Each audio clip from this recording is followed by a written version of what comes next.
Hay personas que dedican años de su vida al cuidado de alguien, que entregan su tiempo, su energía, su cariño, sin que nadie lo vea, sin que nadie lo reconozca, sin que nadie les dé las gracias. Personas que están ahí cuando los demás no están. Que sostienen la mano que otros no quieren sostener. Que escuchan las historias que nadie más quiere escuchar. Y hay personas que llegan el último día, cuando ya todo terminó, con lentes oscuros y cara de dolor prestado, a reclamar lo que creen que les pertenece por el simple hecho de llevar un apellido. Esta es la historia de Esperanza. Una mujer que llegó a una casa grande y solitaria como cuidadora, que se quedó como compañía, y a quien, el mismo día que enterraron al hombre al que había dedicado 10 años de su vida, le entregaron un sobre con unos billetes y le dijeron que tenía 1 hora para recoger sus cosas y desaparecer. Lo que los hijos de don Aurelio no sabían era lo que ese hombre había hecho un mes antes de morir. Lo que había firmado. Lo que había dejado preparado en silencio, con la misma calma con que había vivido toda su vida, para que la única persona que realmente lo había acompañado no tuviera que irse a ningún lado. Quédate hasta el final de esta historia, porque lo que está por pasar va a cambiar por completo la manera en que ves a las personas que menos esperas. Antes de continuar, cuéntanos desde dónde nos estás viendo. Deja tu ciudad o tu estado en los comentarios. Y si esta historia te hace pensar en alguien que ha dado todo sin recibir nada a cambio, escribe aquí abajo: el que cuida, merece. No te vayas, que lo mejor está por venir. Parte 1. Una casa grande y un hombre solo. Don Aurelio Fuentes tenía 74 años cuando Esperanza Reyes llegó a trabajar a su casa en Querétaro. Era una residencia grande, de esas que se construyeron en otra época y que con el tiempo se fueron vaciando, primero de personas, luego de ruido, luego de vida. Don Aurelio la habitaba solo desde hacía más de 15 años, desde que su esposa murió de una enfermedad que se los fue llevando a los dos, a ella en el cuerpo y a él en algo que nunca supo nombrar bien. Sus hijos, Alejandro y Patricia, vivían en la Ciudad de México. Alejandro trabajaba en el ramo financiero. Patricia se había casado con alguien con dinero y viajaba varios meses al año. Los dos cargaban con orgullo el apellido Fuentes, el mismo apellido que abría puertas en Querétaro, y los dos entendían perfectamente que ese apellido tenía valor en tanto que don Aurelio siguiera vivo y el patrimonio intacto. Llamaban en Navidad y en el cumpleaños de su padre. A veces mandaban un mensaje en Año Nuevo. Cuando llamaban, la primera pregunta, casi siempre antes de preguntar cómo estaba él, era si el testamento seguía igual, si el viejo había dicho algo raro últimamente, si seguía lúcido. Don Aurelio lo sabía. Les decía a Esperanza que estaba durmiendo y colgaba. Esperanza había llegado recomendada por una señora del barrio. No tenía experiencia formal como cuidadora, pero tenía algo que vale más que la experiencia: paciencia. Y una manera de escuchar que no juzga, que no interrumpe, que simplemente está. Don Aurelio lo notó desde la primera semana. Con los meses, el trabajo de Esperanza fue cambiando sin que nadie lo decidiera de manera formal. Empezó cocinando y limpiando. Luego fue acompañando a don Aurelio a sus citas médicas, porque el médico le había dicho que necesitaba a alguien de confianza presente. Luego fue sentándose con él en las tardes cuando el doctor le prohibió manejar y don Aurelio ya no podía ir a ningún lado solo. Luego fue quedándose más tarde. Luego fue quedándose. Don Aurelio tenía la costumbre de contar sus historias de juventud al caer la tarde, sentado en el sillón del estudio con una taza de café que Esperanza le preparaba exactamente como le gustaba, sin azúcar, con una pizca de canela. Le contaba de cuando trabajó en el norte, de sus años en la universidad, de cómo conoció a su esposa en una feria de San Juan del Río, de los primeros años de sus hijos cuando todavía eran pequeños y todavía querían estar cerca de él. Esperanza escuchaba. Siempre escuchaba. Cuando llegó el diagnóstico de cáncer de próstata, fue Esperanza quien estuvo en el consultorio. Quien tomó nota de los medicamentos, de los horarios, de los efectos secundarios. Quien habló con el médico cuando don Aurelio no quería hablar. Quien le sostuvo la mano en las noches en que el dolor no lo dejaba dormir y en que el miedo, ese miedo silencioso de los que saben que se están yendo, se le asentaba en el pecho. Alejandro y Patricia se enteraron del diagnóstico porque Esperanza los llamó. Don Aurelio no quería llamarlos. Decía que no quería que vinieran a hacerse los afligidos cuando hacía años que no se habían molestado en visitarlo. Alejandro le dijo a Esperanza por teléfono que lo mantuviera informado. Patricia le preguntó si el médico había dado algún pronóstico de tiempo. Esperanza colgó y no les contó esa parte a don Aurelio. Los años siguientes transcurrieron con esa mezcla de rutina y urgencia que tienen los tiempos cuando alguien se está acabando. Esperanza estuvo en cada uno de esos días. En los buenos, cuando don Aurelio amanecía con energía y quería salir al jardín a ver sus plantas. En los malos, cuando ya no podía levantarse y pedía que lo dejaran en paz pero al mismo tiempo no quería estar solo. En los días en que recordaba todo con precisión y en los días en que la memoria empezaba a fallarle en los detalles pequeños. Con el tiempo, don Aurelio empezó a llamarla simplemente mi compañera. No delante de mucha gente, pero sí delante de don Fermín, el notario que había sido su amigo desde los tiempos de la universidad y que venía a visitarlo una vez al mes. Don Fermín la miraba con respeto. Sabía lo que Esperanza hacía en esa casa. Sabía lo que significaba. Si esta historia te está llegando, danos un like ahora mismo, ese pequeño gesto nos ayuda a seguir contando historias como esta. Comparte este video con alguien que conozcas que haya dado todo de sí mismo sin recibir el reconocimiento que merecía. Vamos a la segunda parte. Parte 2, lo que don Aurelio preparó en silencio. 3 meses antes de morir, en una tarde de principios de noviembre, don Aurelio le pidió a Esperanza que se sentara frente a él en el estudio. No era una solicitud de trabajo. Era otra cosa. Tenía esa expresión de los días lúcidos, de los días en que el dolor era manejable y la mente estaba clara, y hablaba con esa precisión que a veces tienen los enfermos graves cuando necesitan decir algo importante antes de que se les acabe el tiempo. Le dijo que sabía lo que iba a pasar cuando él ya no estuviera. Que Alejandro y Patricia iban a llegar y que iban a pedirle que se fuera. Que la veían como parte del servicio de la casa, no como una persona con derecho a nada. Que no quería que eso pasara. Que durante todos esos años ella había sido lo único parecido a una familia real que él había tenido, y que no iba a permitir que lo último que ella viviera en esa casa fuera una humillación. Esperanza lo escuchó. Le dijo que no se preocupara. Que ella iba a estar bien. Don Aurelio negó con la cabeza. Le dijo que si simplemente le dejaba dinero en el testamento, sus hijos lo impugnarían. Que tenían los recursos para hacerlo y la disposición. Que necesitaba algo más sólido, algo que la ley protegiera por encima de cualquier impugnación. Le dijo que había hablado con don Fermín. Que había una manera. Y le preguntó si ella confiaba en él.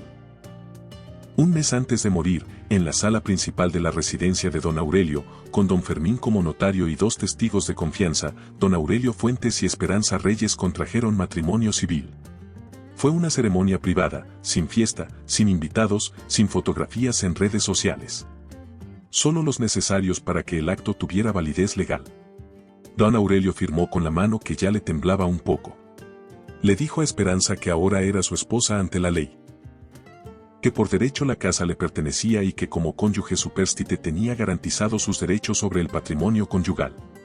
Que no dijera nada hasta que llegara el licenciado Ibarra, el abogado de la familia, a leer el testamento. Esperanza guardó silencio. Lo guardó durante todo ese mes. Lo guardó mientras don Aurelio fue perdiendo fuerza despacio, mientras los días buenos se fueron espaciando hasta que dejaron de llegar. Lo guardó la mañana en que don Aurelio no se despertó. Alejandro y Patricia llegaron ese mismo día en avión desde la Ciudad de México. Llegaron con ropa oscura y lentes de sol aunque el cielo estaba nublado. Saludaron a Esperanza con esa cortesía fría de quien reconoce a alguien sin reconocerle ningún valor. Dieron instrucciones sobre el funeral. Llamaron a personas que hacía años no llamaban. Se movieron por la casa con esa familiaridad de quien ya está midiendo los espacios con otros ojos. El funeral fue al día siguiente. Asistieron vecinos de toda la vida, conocidos de don Aurelio del club, algunas personas del ayuntamiento que lo habían tratado en sus tiempos activos. Esperanza estuvo de pie junto al ataúd durante toda la ceremonia. No lloró de manera visible. Lloraba hacia adentro, con esa tristeza honda de quien pierde a alguien que fue mucho más que lo que cualquier título podría describir.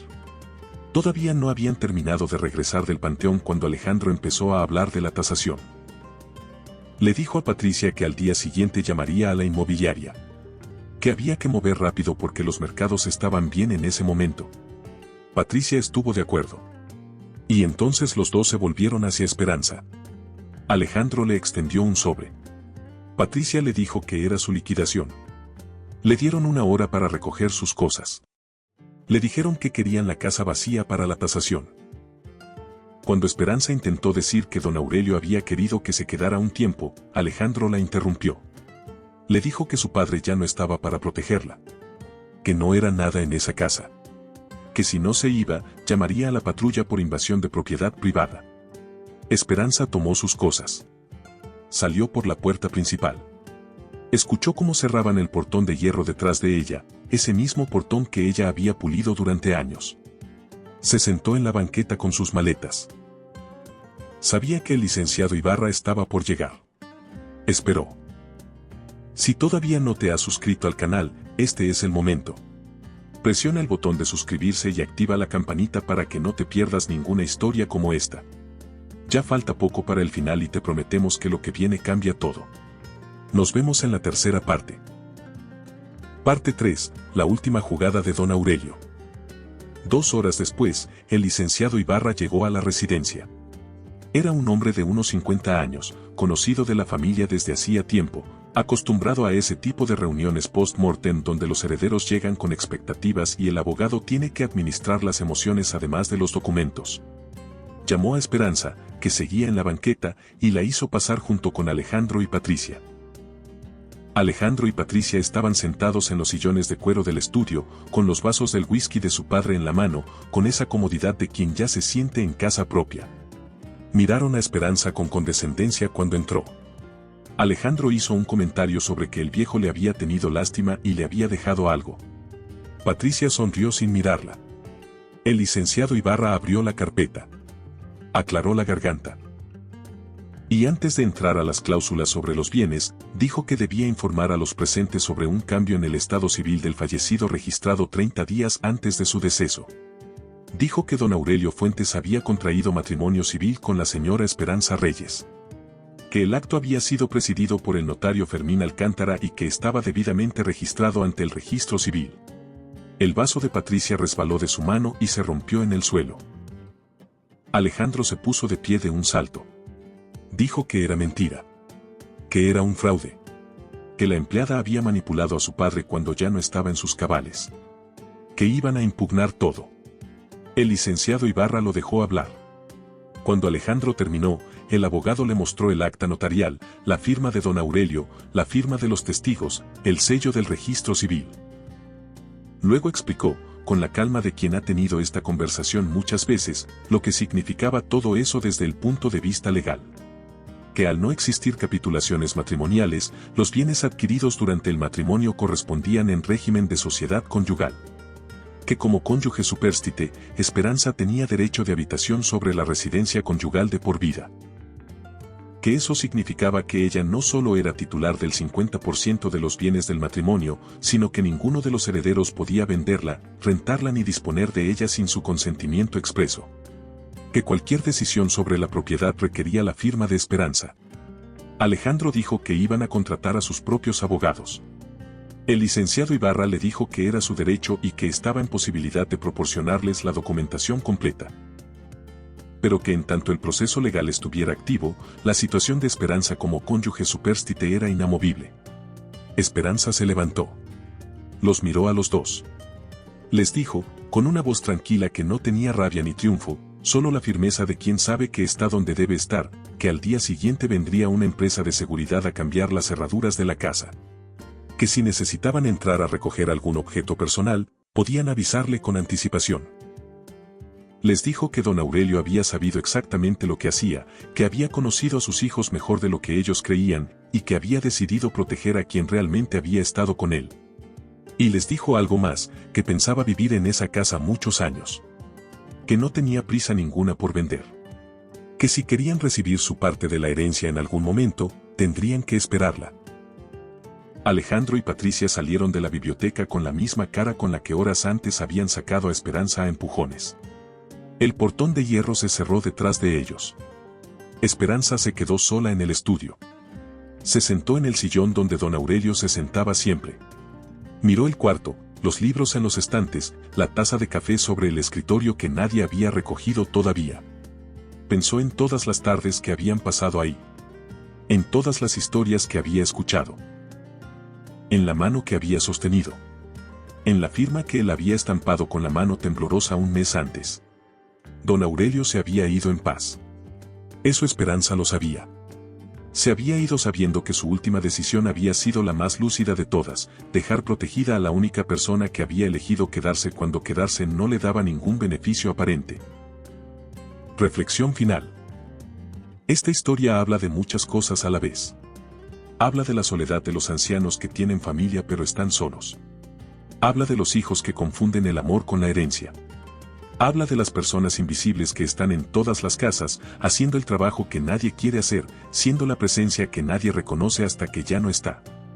Pero sobre todo, habla de una forma de justicia que no viene de los tribunales ni de las leyes, aunque la ley haya sido el instrumento. Viene de algo más simple, de que don Aurelio supo ver a Esperanza. No como empleada, no como cuidadora, no como servicio. La vio como una persona. Como la única que eligió quedarse. Alejandro y Patricia tenían todo para haber sido esa presencia. Tenían el apellido, tenían el vínculo de sangre, tenían los recursos para viajar. Pero eligieron no estar. Eligieron aparecer solo cuando el árbol ya estaba caído para recoger la leña, como decía don Aurelio. Y esa elección tuvo consecuencias. Hay una lección aquí que vale la pena llevar: el cuidado no es invisible aunque a veces lo traten como si lo fuera. Las personas que dan su tiempo, su presencia y su cariño sin que nadie se los pida, sin que nadie los esté viendo, sin que haya ningún beneficio aparente, esas personas están construyendo algo que tiene más valor que cualquier patrimonio. Están construyendo confianza. Están construyendo deuda moral. Y a veces, como en esta historia, alguien se toma el tiempo de reconocerlo de manera formal, ante la ley, con firma y sello. No todo el mundo va a tener un don Aurelio que haga lo que él hizo. Pero sí podemos preguntarnos, en nuestra propia vida, a quién estamos viendo de verdad y a quién estamos tratando como si fuera invisible. Porque las personas que cuidan, merecen ser cuidadas. Y las personas que eligen quedarse cuando quedarse es difícil, merecen que alguien se quede también con ellas. Si esta historia te llegó al corazón, dale like a este video ahora mismo y compártelo con alguien que conozcas que ha dado todo sin recibir el reconocimiento que merece. Esa persona necesita saber que su esfuerzo importa. Suscríbete al canal y activa la campanita para que no te pierdas ninguna historia como esta. Nos vemos en el próximo video.